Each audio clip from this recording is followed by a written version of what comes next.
So what we'll do tonight is take what we used to call in technical training a 10,000-foot view of tonight's subject matter.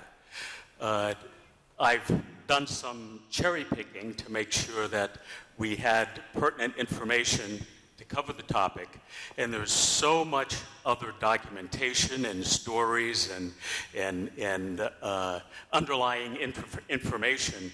If we tried to cover that all tonight, we'd be here until sometime next week. So as we go along, if you have any questions, don't feel afraid to raise your hand. If I don't happen to see it, just say, "Hey, you," and I'll address the question as best I can.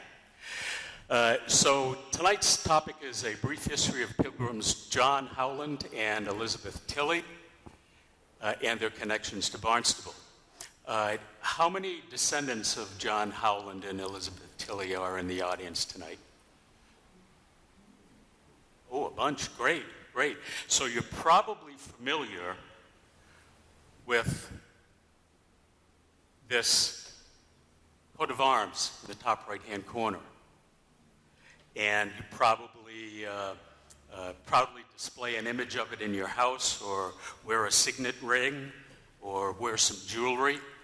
But there's a little bit of an interesting, a little bit of an interesting history behind the coat of arms. It was conferred by Queen Elizabeth to Right Reverend Richard Howland back in 1584. And his descendants. Now that's the key, and his descendants. So who was Right Reverend Richard Howland?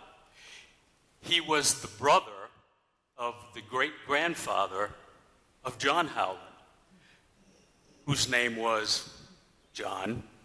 So you have John Howland, Richard Howland. His descendants are the rightful owners of the coat of arms. John's family, unfortunately, is not. I think the the historian of the Pilgrim John Howland Society put it best when he said, while that is the Howland coat of arms, it's not our Howland coat of arms. But you can still display it and wear signet rings and all of that other stuff. Nobody's going to arrest you. Another interesting thing about Reverend John Howland, Richard Howland, is that the trial for Mary, Queen of Scots, was held in his parish. Although he did not participate in the trial at all, being in his parish, he was most definitely in the audience observing what was going on. So let's take a look at first Pilgrim John Howland before the voyage.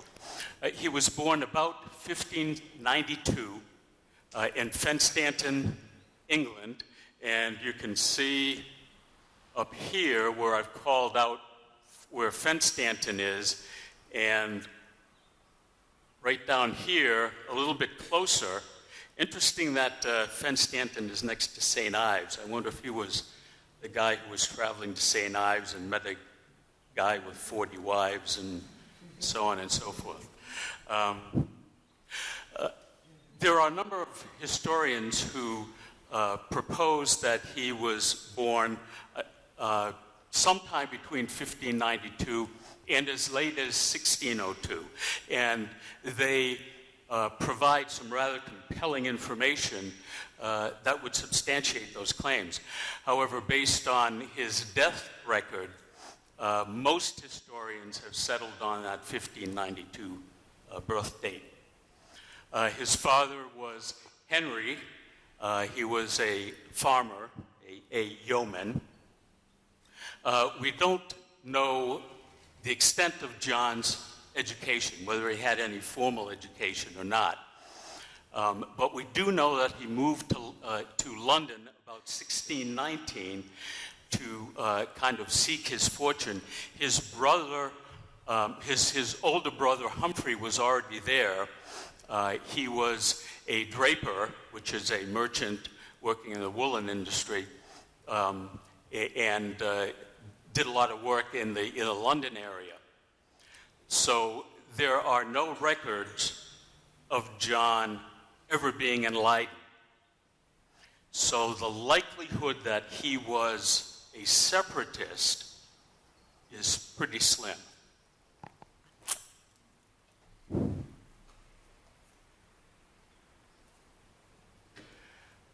He met John Carver in London about 1620. John Carver was one of the primary people who were negotiating money to help finance the separatist movement to the New World. And one of the meetings that he had was in Draper's Hall in London, which is where his older brother Humphrey would have been working.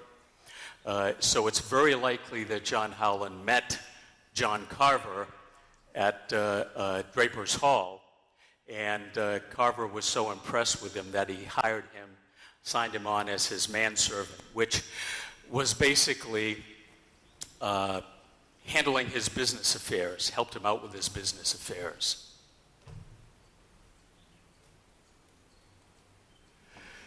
Moving on to Elizabeth Tilley, she was born at about 30 August 1607 in Henlow, Bedfordshire, England, to John and Joan Tilley. They were devout separatists.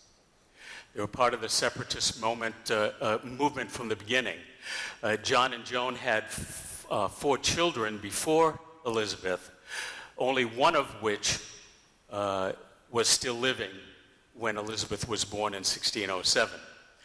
And when Elizabeth was all of 2 years old, because of all the turmoil that the separatists were under in London, they moved with the separatists, a significant number of the separatists, to Leiden, Holland. And you can see that Leiden is down here in Holland, just a little bit south of Amsterdam. They did have a son, Robert, who in 1625 was still apprenticed, so he did not make the trip on the Mayflower. In fact, he never came to the New World at all. He remained in London his entire life. And as I mentioned, John, Joan, and Elizabeth were documented members of the Leiden Separatist congregation, and John's occupation was a silk weaver. So by 1620, the separatists had become unhappy with their situation in Leiden. The area that they were given to live in was not the most prestigious areas of Leiden, shall we say. They were concerned that their children were becoming a little too Dutch. And at that point in history, the Dutch seemed to always find themselves in various wars, primarily with Spain. So they were worried that it looked like there was another war looming on the horizon. They were worried that the adult males would all be conscripted into service for the Dutch Army or Navy. So they started making plans to move elsewhere. King Charles, who really didn't want anything to do with them and was the primary reason why they moved to Leiden in the first place, said that he would not stand in their way. He wouldn't give them a charter, but he would not stand in their way in their move to the New World.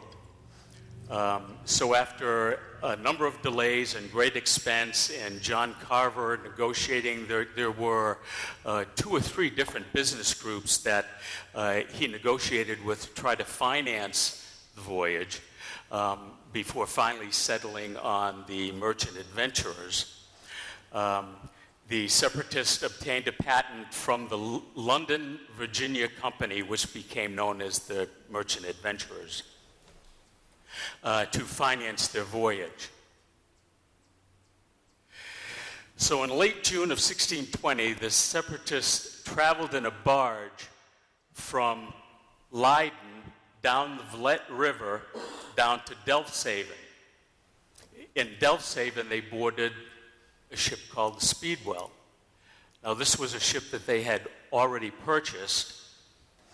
The intent was some of the separatists would make the voyage in the Speedwell. Some of them would be on the Mayflower. A lot of their provisions would be on the Speedwell. And the Speedwell would remain with them in the New World to help them do offshore fishing, do further exploration in the New World.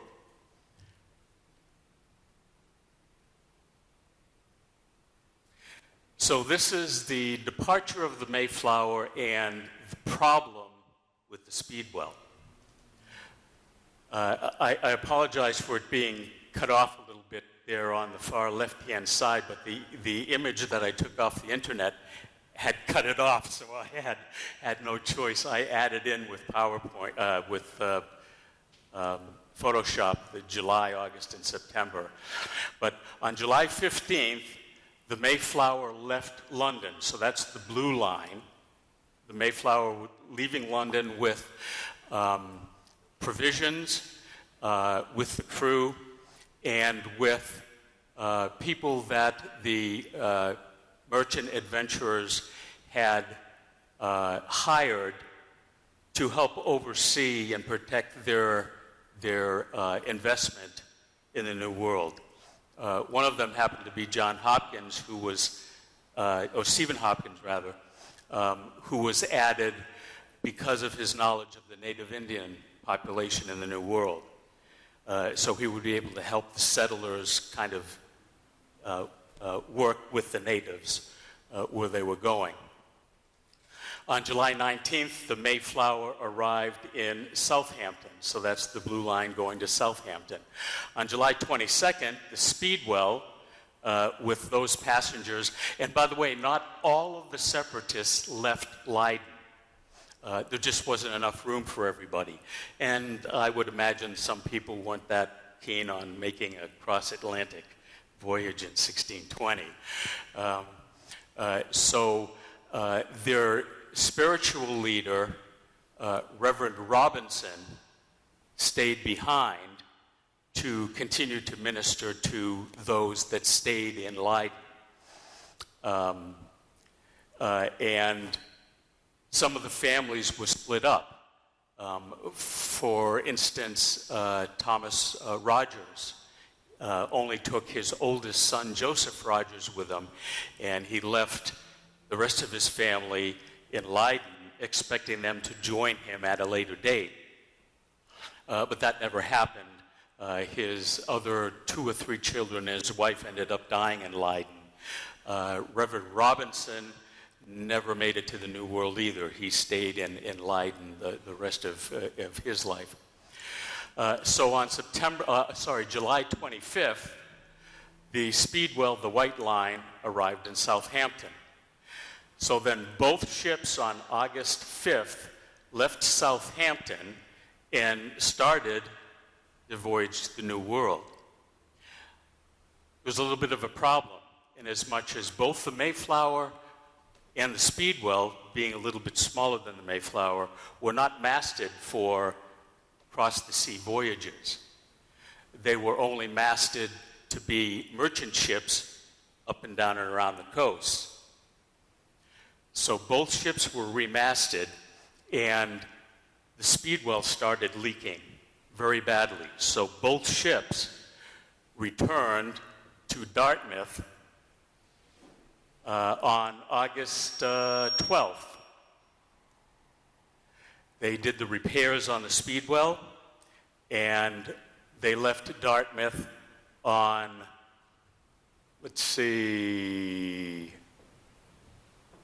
both ships left Dartmouth on August 23rd. They got as far as 200 miles offshore, and the Speedwell was leaking considerably again. So both ships returned this time to Plymouth, arriving at Plymouth around August 28th, where they finally deemed the Speedwell being unseaworthy. So now they had to prune things down even further. Some of the passengers that had intended on going across the Atlantic stayed behind. Again, some families were split up a little bit. They took all the provisions off of the Speedwell, put it on the Mayflower. So when the Mayflower finally left Plymouth on September 15th, it was much later than they intended, because the original intent was to make the crossing before the winter gales and the pre-winter gales of the North Atlantic. So they knew that they were going to be heading into some pretty tough seas, but they took off anyway.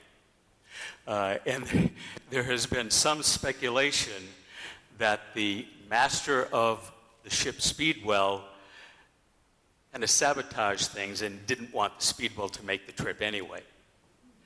The Speedwell was remasted back to a smaller mast, and it was used as a merchant vessel running up and down the coast again for another 10 or 12 years. So a cross-section of the Mayflower, there were 102 passengers. Those included the separatists and the people hired by the merchant adventurers to oversee their investment. And this K area and this H area are where they were all jammed into. Each family was given a very small plot, if you will, below decks in that K or H area. Single men had another plot on the other side of the ship. So I can't imagine trying to make a sea voyage crammed in with 102 people in that small area.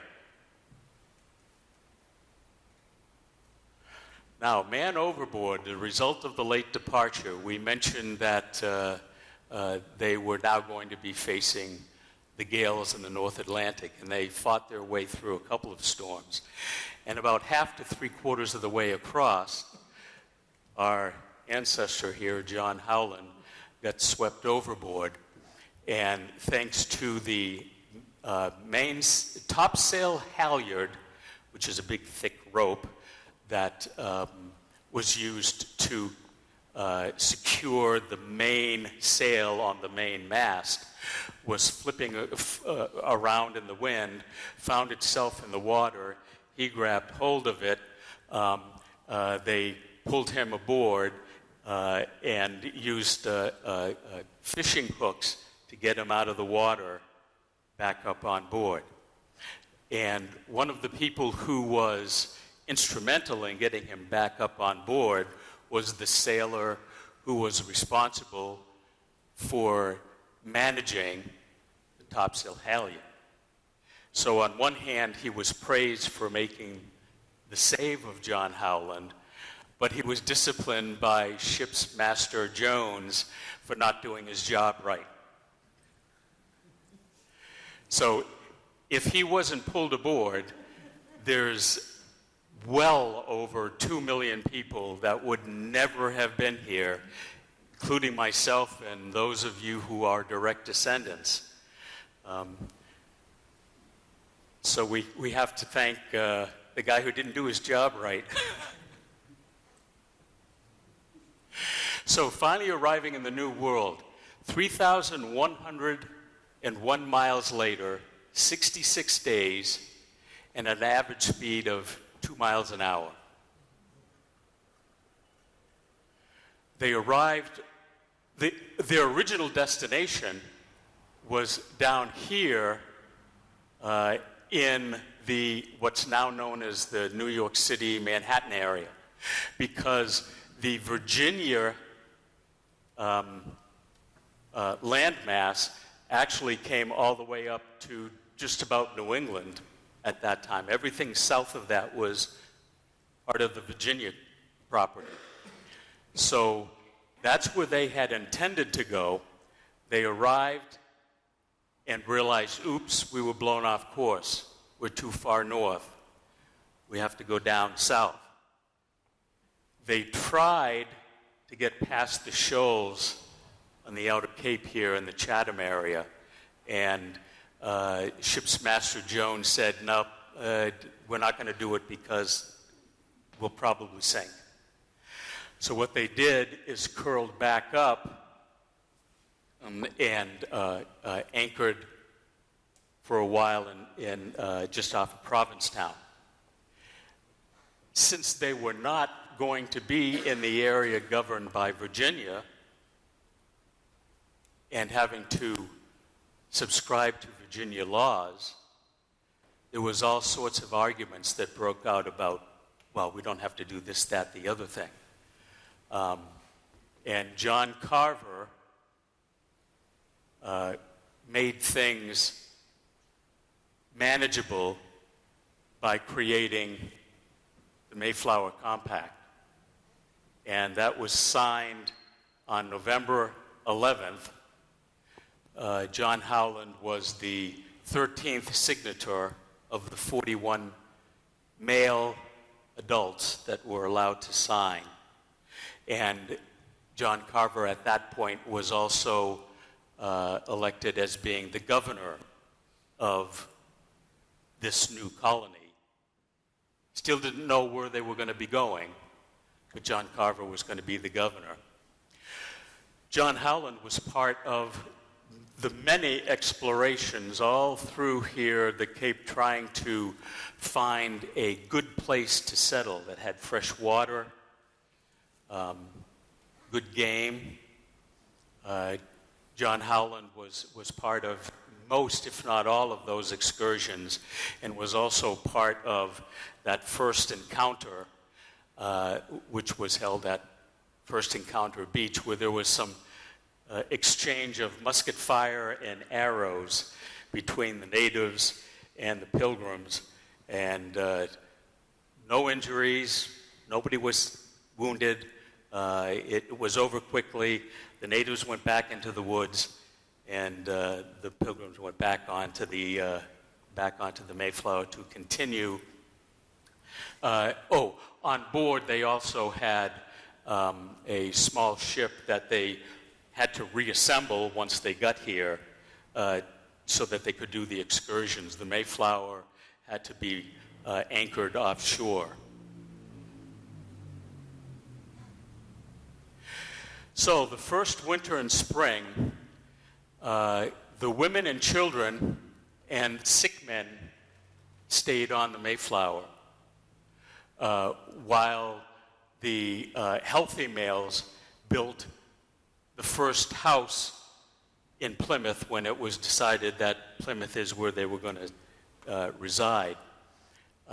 And that common house was later used, once all the other houses were built, as you would imagine common purposes, like single men over 16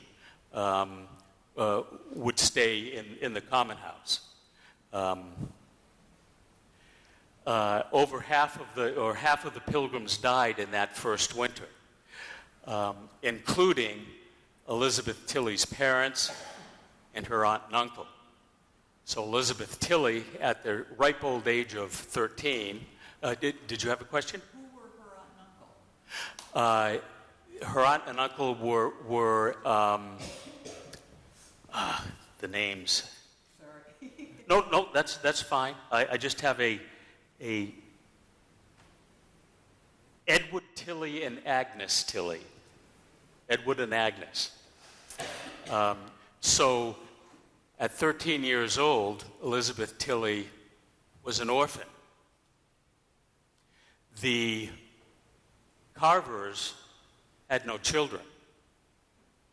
So John Carver took her in.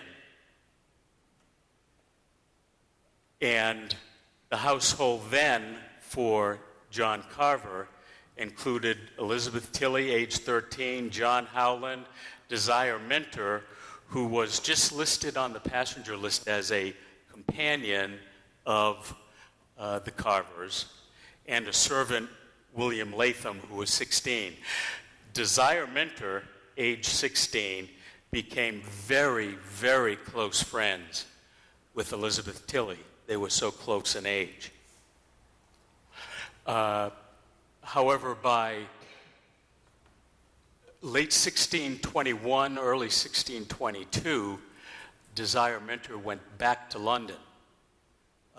And she died later in 1622 in London. But that friendship between Elizabeth and Desire was so great that John and Elizabeth named their first child Desire. A new discovery, which was interesting, that I just came across this past week, because of the way that the passenger list has shown up in a lot of the documents. I did not know until this past week that the aunt and uncle of Elizabeth Tilley, Edward and Agnes, traveled with a niece and a nephew of theirs. The nephew's name was Henry Sampson, was the son of James and Martha Cooper Sampson. Agnes's maiden name was Cooper.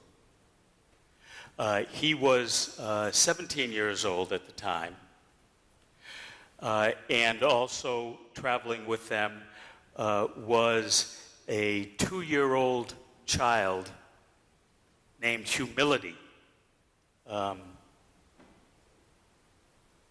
Her mother died in childbirth, so that's why she came over with Edward and Agnes Tilley. William Bradford took in the 2-year-old when all the Tilley adults died. And she lived with the Bradfords until sometime after 1627, because she showed up in a document for separation of cattle or sharing of cattle, something like that, in 1627. But then she went back to London. So they sent her back to England. The cousin Henry Sampson, being a male over age 16, would have stayed in the common house. And he lived a long life in the New World, dying around 1684, I believe, in Duxbury.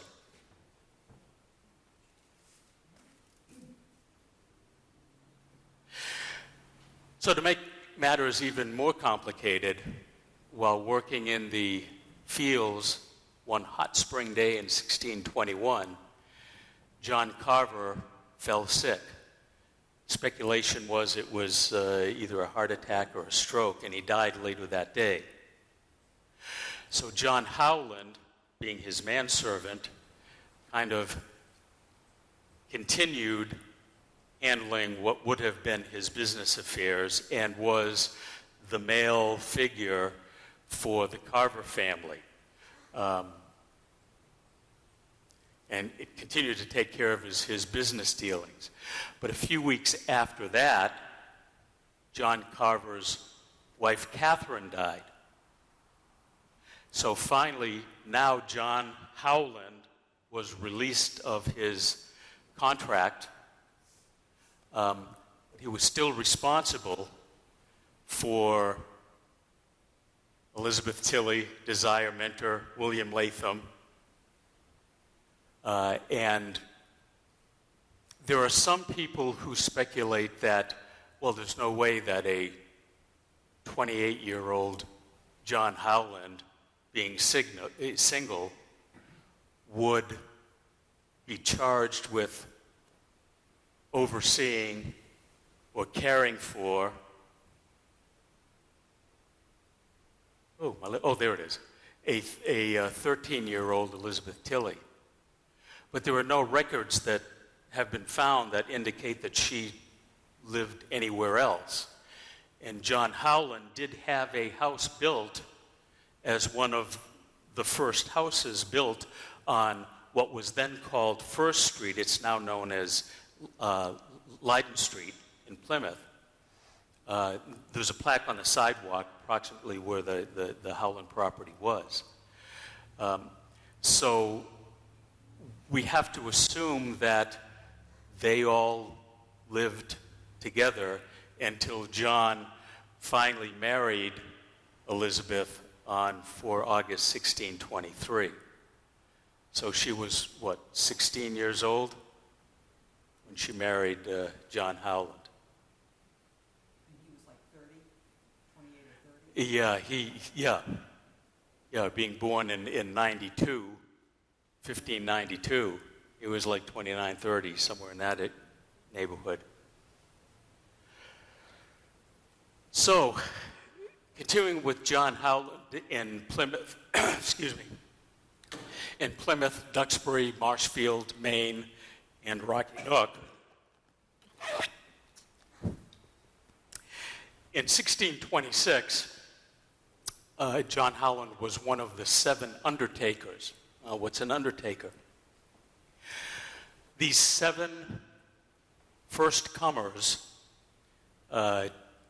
which Bradford, Brewster, Howland, probably Warren, Hopkins, they all decided that they would take on the remainder of the debt owed to the London merchant adventurers. At that point, it was down to something like 1,800 pounds or something like that. This would absolve all the other colonists from the responsibility of repaying that debt. Those 7 men took on that responsibility for the remainder until it was finally paid off. In 1634 and beyond, John was often an assistant or a member of the Governor's Council. When John Carver died in the spring of 1621, William Bradford was then elected as the governor. And he had a very long run as the governor of Plymouth Colony. And then there was 1634. John Howland, the colonists were given a charter to allow them to set up a trading post on the Kennebec River in Maine, which is on the opposite shore of modern-day Augusta, Maine. In fact, there's a real nice display there annotating the Cushnock trading post. And in 1634, John Howland was involved in what's known as the Hocking incident. Does anybody know what the Hocking incident is? I found this extremely interesting. So I'll read to you so that I don't lose any of the detail what the Hocking incident was. Keep in mind, John Howland was in charge of the trading post that traded with the natives. One April day in 1634, John Howland found John Hocking riding at anchor within the area claimed by Plymouth. Hocking was from nearby Piscataway Plantation, which was in New Jersey. Howland went up to him in their bark, which was a glorified canoe, I guess, and politely asked Hocking to weigh anchor and desert. Apparently, Hocking used some strong language, and the two exchanged some words. Hocking would not leave, and Howland would not let him stay. Howland then sent 3 of his men, John Irish, Thomas Savory, and William Reynolds, to cut the cables of Hocking's boat. They severed one, but the strong current prevented them from cutting the other cable. So Howland called them back and then ordered Moses Talbot to join them to try to cut the other cable. The four men were able to maneuver their canoe to the other cable, but Hawking was waiting on deck armed with a carbine and a pistol in his hands. He aimed first at Savory, and then as the canoe swished about as he put his gun almost to Talbert's head. Seeing this, Howland called to Hawking not to shoot this man, but to take himself as his mark, saying that his men were only doing what he had ordered them to do. So John said, "Shoot me instead if you're going to shoot somebody." If any wrong was being done, he was the one that did it, Howland shouted. Howland called again for Hawking to aim at him. Hawking, however, would not even look at Howland, and instead, bang! I added in the bang. Hawking shot Talbert in the head, and then took his pistol up intending to shoot another of Howland's men. While Howland was still standing there trying to absorb all of this that happened, a shot was fired from the shore from one of John Howland's men that hit Hawking in the head at approximately the exact same location Hawking had shot one of Howland's men, and Hawking fell dead. So his crew did end up leaving, but John had to leave the trading post to go back to Plymouth to report the whole incident. And Boston was, by 1634, was already in full swing. So he and another of the representatives from Plymouth Colony went up to Boston to present their case to the court, and the court ruled that Howland was not liable, and that the actions he took were indeed well and good. So he didn't have to suffer any of the consequences from the Hawking incident. So from 1641 to 1670, John Howland was frequently a deputy or representative to the general court, was a surveyor many times, was a selectman, bought and sold many parcels of land, and bought and sold the contracts of many servants. So he was very much the entrepreneur of his day. So John and Elizabeth ended up having 10 children together. The first bulk of them, Desire, John, Hope, Elizabeth, Lydia, Hannah, were all born in Plymouth. There are some historians who claim that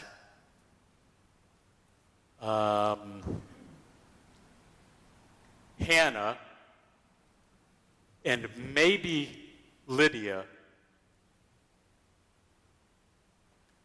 were born up in Maine at the Kushnock Trading Post. But think about it. Would Elizabeth take all the previous children all the way up to Maine for a couple of years and then move everybody all the way back? Kind of unlikely. So most historians believe that all of them were born in Plymouth, and then Joseph, Jabez, Ruth, and Isaac were all born at their Rocky Neck residence, which is just outside of Duxbury. It's about 3 miles north of downtown Plymouth. In fact, the reason why I've included an image here of the Jabez Howland house is John was very active in town politics all the way up until his death. And in wintertime, it would have been very challenging for him to make that 3-mile trek from Rocky Nook into downtown Plymouth. So oftentimes, he would stay with his son at the Jabez Howland house. After John died in February of, before I get to that, another very interesting fact is John and Elizabeth are the only Mayflower passengers all of their children lived to adulthood. They didn't lose any children in childbirth or sickness. All 10 of them lived to adulthood. So John died in February of 1672. Rather than stay by herself up in Rocky Nook, Elizabeth Tilley moved in with Jabez at the Jabez Howland house. And she stayed there until about 1674 or 75, when Jabez decided to sell the house, and he moved his family to the Marshfield area. Elizabeth's daughter Lydia had married a Brown, and they lived in Swansea. So at that point, Elizabeth Tilley moved in with her daughter Lydia, in Swansea.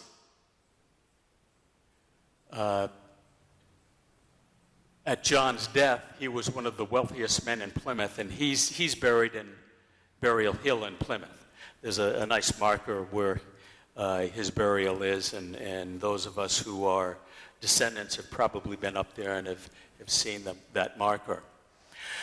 Elizabeth died in 1687 at the home of her daughter, Lydia Brown, in Swansea, and she's buried in ancient Little Neck Cemetery in East Providence, Rhode Island.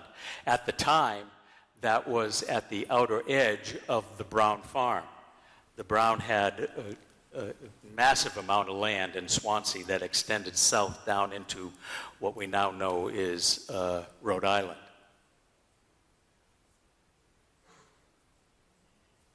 So we finally get to the Barnstable connections. It is highly unlikely that John Howland and Elizabeth Tilley ever set foot in Barnstable.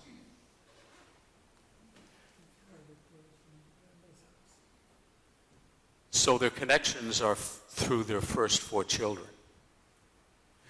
The first one with the Barnstable connection is their daughter Hope Howland, who is the 3rd born. Hope married John Chipman in 1646 in Plymouth. Now, they had 12 children. The first one was born in 1647 in Plymouth. All the others were born in Barnstable. Because in 1649, John Chipman bought 8 acres of land with a house in Barnstable from an Edward Fitch Randolph in June of 1649. And he moved the family there shortly thereafter. This house is approximately where the house was that they moved to. That particular house was built in 1802, so that's obviously not the one. But that is approximately where the house was that they lived in. And in fact, there's a plaque here on the side of the house that said it's the Chipman family homestead starting in 1649, and it was later used, and I'll mention it again a little later, as the first Chipman Tavern starting about 1683. So John Chipman was very active in Barnstable as a selectman, a respected carpenter, deputy of the court, church elder, and Hope managed the house and all of the children. The carpenter part is interesting in as much as this property was only intended to be a temporary residence, because John Chipman was building a house somewhere between that plot of land and the Bridge Creek in West Barnstable. I haven't been able to find any paperwork designating exactly where that land was and that house was that he built.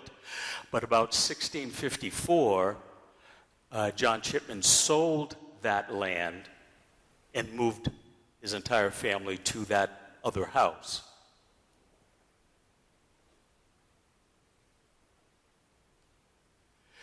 This Fitz-Randolph property was from the corner of 6A and Hyannis Barnstable Road, and it extended down to that third house. So it was 8 acres, we said, in total. So that would have gone backward to approximately where, maybe a little bit beyond where the railroad tracks are now.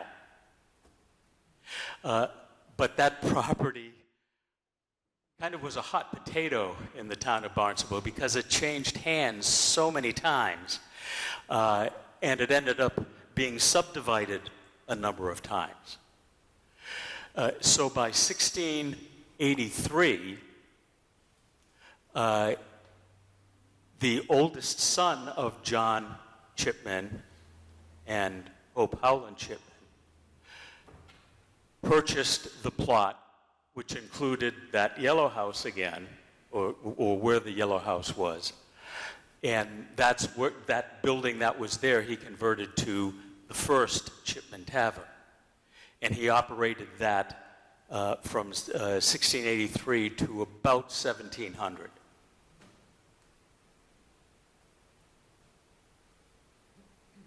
Hope Chipman died in January of 1683 and is buried in Lothrop Hill Cemetery. And that is her headstone in Lothrop Hill Cemetery. And unfortunately, it is the only grave and headstone that we know of the children of John and Elizabeth Howland that moved to Barnstable.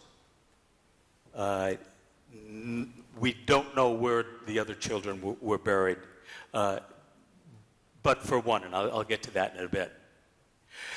So about 1705, Samuel Chipman opened up a second tavern in what is now West Barnstable.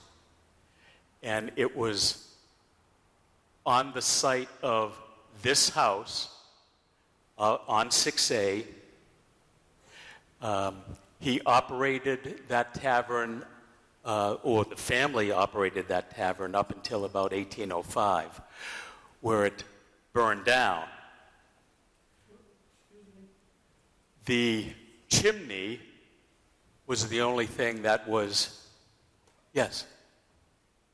Where is that stone up at the top? Is it on 6A? Yes, it's at Lothrop Hill Cemetery. You go down the hill, and it's about near the center of the cemetery, down in the flat area. And it's been very well maintained by the Chipman family. Yes? Where is the house in West Barnstable? It's on as you're heading towards Meetinghouse Road, it's on the right-hand side, near the post office, on the opposite side of the street of the post office. And the reason why we know that is where the second Chipman Tavern was located is because that house was built around the chimney that was still there. And I've been told that it's a rather elaborate inside chimney with some storage areas on the side. And in one of the storage areas, they found the mold for the Chipman family spoon. So that's how they know conclusively that that's where the second Chipman Tavern was.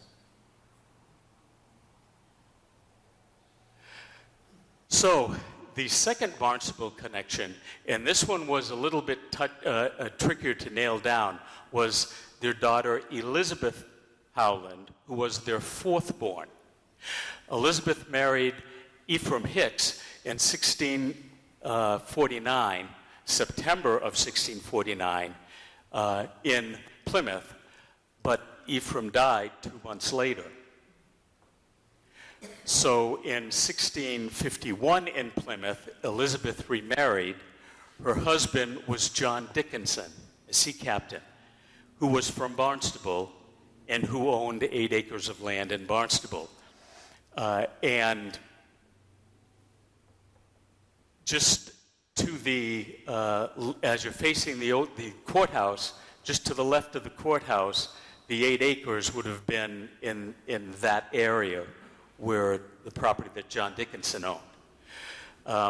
He also owned 8 acres near in Oyster Bay, Long Island. So John and Elizabeth had 11 children together. Many genealogists claim that their first 3 children were born in Barnstable. But there's some contradiction there in as much as the New York Quaker meeting records state that all 11 children were born in Oyster Bay, New York. So there's also a little clue there that John Dickinson was a Quaker.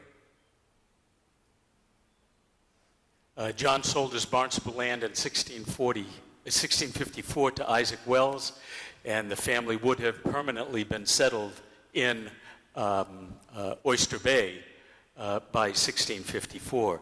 So he was the master of a ship called the Desire, starting in 1653. So he would have been actively moving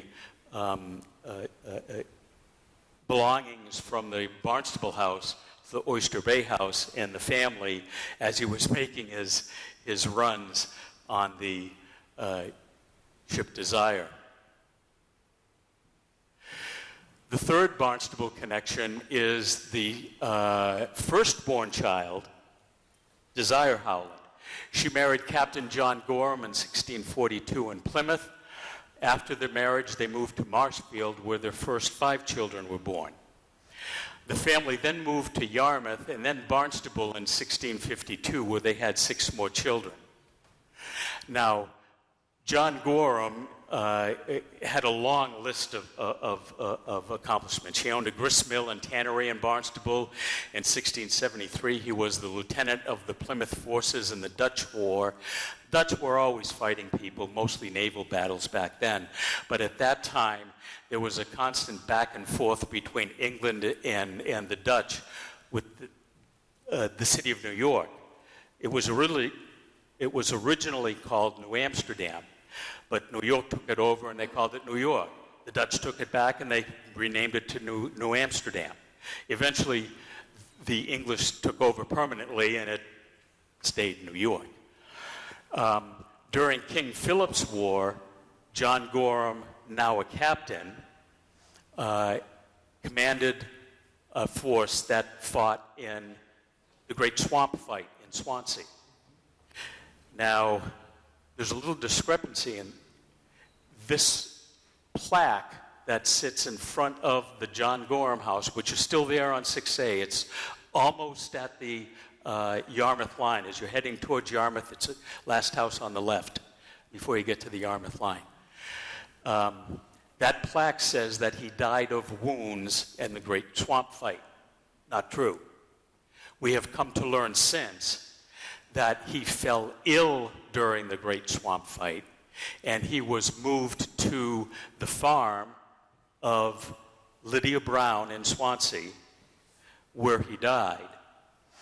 All indications is that he also is buried in the Brown family plot, which is now in Rhode Island. It was in the southern part of the Brown property at the time. They just don't know exactly where his grave was.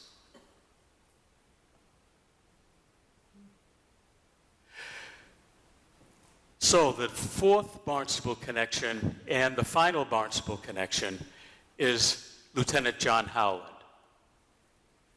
He was the second born to John and Elizabeth Tilley. He purchased 8 acres of land in Barnstable with a house from William Fitzrandolph in the same month in the same year that John Chipman bought 8 acres and a house from John Fitzrandolph. We just don't know where that property was. Perhaps he was planning on moving to Barnstable eventually because he wasn't married yet. He married Mary Lee in October of 1651 in Plymouth. Initially, they lived in Marshfield, where their first 2 children were born. In 1657, John Jr. was elected constable for the town of Marshfield. In March of 1657, Pilgrim John Howland, his father, I'm speeding up a little bit here because we've already reached the hour mark and I want to try to get all this in. In March of 1657, Pilgrim John Howland exchanged land with Christopher Winter. Howland received 100 acres of land in Barnstable between Bridge Creek and Spring Creek. So the easternmost edge of his land was at the end of present-day Navigation Road in Spring Creek. So the 100 acres was here and extending a bit beyond what is presently Route 6A. Okay, so that's that for that slide. So Lieutenant John Howland and Mary and their first two children moved to Barnstable sometime after the 1657 land exchange, but before the birth of the third child in 1659, because that third child was definitely born in Barnstable. They settled on the property of the 1657 land exchange, and finally in December of 1667, Pilgrim John Howland gifted that land to his son, John Howland. At that point, though, it was recorded as being 102 acres. I don't know where that additional 2 acres came from, but that's how it showed up in the deed. And it's not known what happened to that 8 acres of land that John bought in 1649 from Fitzrandolph. It just kind of disappeared from the records. So in 1689, Lieutenant Howland was elected as one of the governing selectmen of Barnstable, which was fortuitous because shortly thereafter, he was the first person in Barnstable licensed to sell apples and cider to the residents of Barnstable. He had a really prolific apple orchard here in West Barnstable. And in 1672, John Howland sold half of that 102 acres to his brother-in-law, John Chipman. This would be this Howland half, and that would have been the Chipman half, and that's why the second Chipman Tavern was located on Main Street, because now that was on Chipman land. In 1674, John Howland was appointed by the General Court as ensign of the military company of Barnstable, just so that we would have a militia ready in case something happened. In 1675, which was the start of King Philip's War, he was appointed as lieutenant of the Barnstable militia to protect Barnstable during King Philip's War. Lucky for us that the Wampanoags did not side with King Philip. They sided with the English. Because looking at this map, all of these tribes spread throughout the Cape. Now granted, this is before 1620, and attrition had already started by King Philip's War. But still, there were a sizable number of tribes still on the Cape during King Philip's War. So it would have been really touch and go for us English folk during King Philip if the Wampanoags decided to side with King Philip.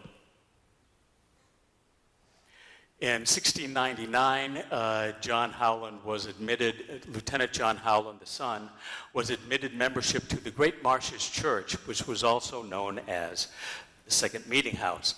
And there's a plaque on a stone wall.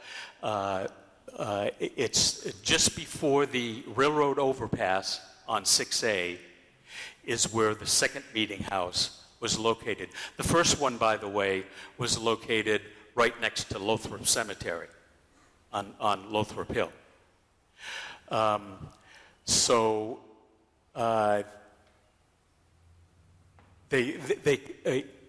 the town records where children were baptized and people were admitted membership to, it was regarded to as a Great Marshes Church. but it was also the town meeting house for things political and things of that nature. Upon his death, it is written, Lieutenant John Howland was an excellent businessman who possessed a great deal of energy, was a sympathetic businessman, and was a highly respected person in Barnstable. So, in 1689, Barnstable wanted to build a more formal county road that would go from the Sandwich Town line through Barnstable Village.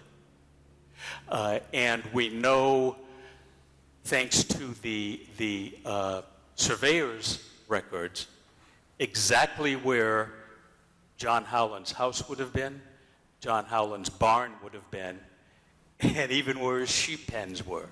Because according to those records, the barn was located where that White House is currently, at the corner of 6A and Meetinghouse Road. The reason why we know that is because there was also a note saying it was beside a lane going up into the woods. The house was directly across the street from where the barn was.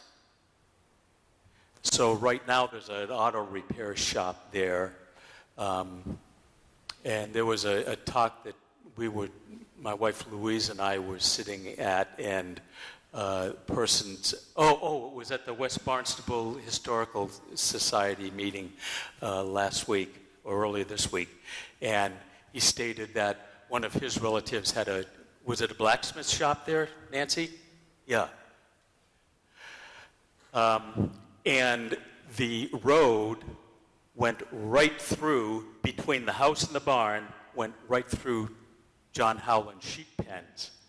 So that's the road. The sheep pens would have been right there between the barn and the house on this other side. Do you know what year that house was built? It's in the 1800s. There's a couple of plaques on there. Interestingly enough, it calls out the fact that originally it was the Bradford farm, because the land was originally the first comers got all sorts of land all over the place. And John Bradford was awarded land here. He never came here. He never did anything with the land. And it ended up eventually in the hands of Winter, and then eventually into the hands of Pilgrim John Howland, and then to John Howland. But it also does, one of the plaques does say property of John Howland and some dates on it. I don't remember what they were. I think that was built by Prince Jenkins. Ah, okay. And do you recall the year? It would have been, no, I can't Okay. exactly recall the year. So he just said that the house would have been built by Prince Jenkins. There's a plaque that says Prince Jenkins right on it. Oh, is it? Okay. Lieutenant John Howland and Mary Lee Howland had 10 children. 8 were born in Barnstable. It's not known exactly when Mary died. They're guesstimating it was sometime between 1693 and 1697 based on signed land transfers and deeds. And it's also not known exactly when John died, but it was sometime after 1699. Some speculation is that it was closer to around 1704. We have no idea where they were buried, just like we have no idea where Desire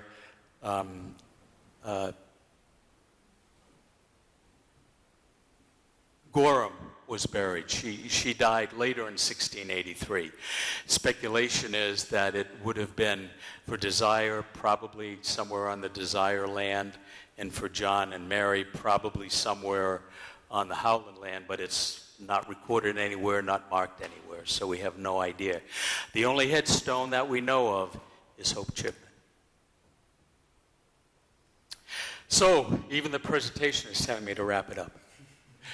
The Chipman, Gorham, and Howland families would surely have attended government and religious meetings at both the first and the second meeting houses. Generations after them have attended many meetings right here in this meeting house. In addition to Chipmans and Gorhams, there are Crockers, Hinckleys, Bierces, and more with Howland family ties back to Pilgrims John Howland and Elizabeth Tilley. All throughout. In fact, if you can read it on this map of West Barnstable, remember the Howland land was from Bridge Creek to Spring Creek, which was out here. So there's a whole bunch of Howlands here on what was the original Howland plot. There's an A. Howland over here. Of course, there's Howland Lane, where there was a really robust farm. And as the Howlands moved further east on the Cape, family names such as Ellis, Chase, Harris, Higgins, Linnell, Nickerson, and others became part of the Howland lineage. A little bit of shameless promotion here. For those of you who are Howland descendants, if you are not members of the Pilgrim John Howland Society, you can go to the Pilgrim John Howland Society, and the URL is up there. There's a really nice place on how to join, instructions on how to join, what things to fill out, and what the fees are to do so. That's it. Thank you for your attention.